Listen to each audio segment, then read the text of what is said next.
My dear fellow listeners and viewers, I would like to share with you a few things you can do to become an outside of the box thinker. That's right, a few things you can do to become an outside of the box thinker.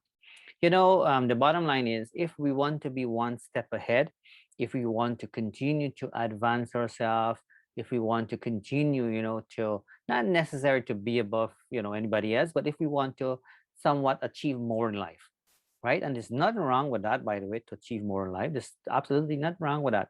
In order for you to do that, though, you will have to be an outside of the box thinker. You just cannot think in a little square. You just cannot, stuck in that box, is what I meant, right? You really have to start to open up a little bit more and do things a little bit different. And so the number one suggestion I have for you is to make sure that you are working with like-minded people.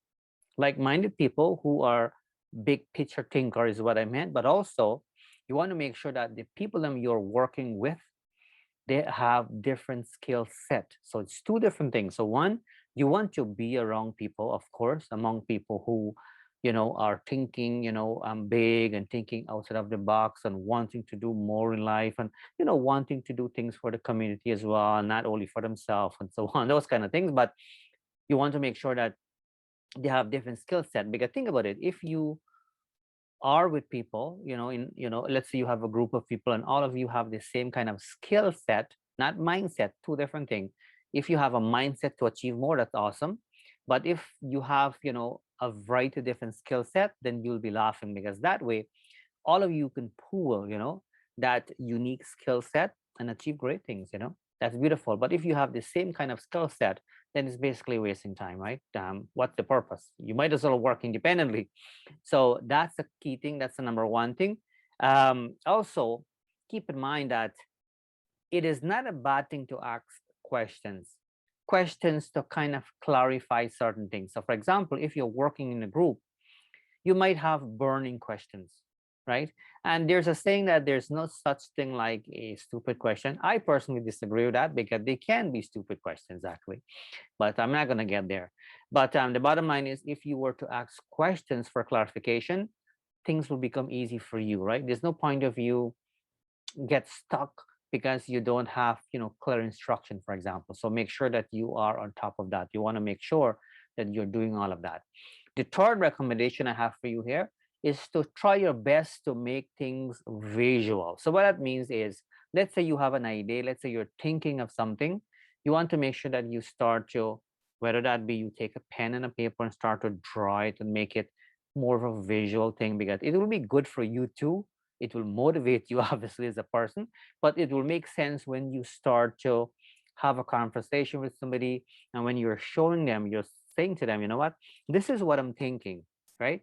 So that way you are telling them, but also you're showing them the visual. And some people are visual people too, they would like to see. So start to do that, because once you start to do that, of course it is a form of outside of the box thinker, because you're going above and beyond now, you're not just thinking of something and just keep it to yourself. You're really taking it to the next level. So that's a beautiful thing.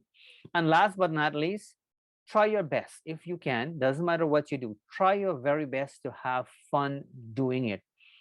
Anything you want to work on, anything you have a likeness for, try your very best to have fun. Once you can find a way to have fun doing it, you will be laughing, because it wouldn't be a stressful thing. It wouldn't be something you're doing just for the sake of doing, right? Because when we have our 9 to 5 job, I've been there before. You have your 9 to 5 job where you really have to be there. You have to be there for the clients and things of that, right?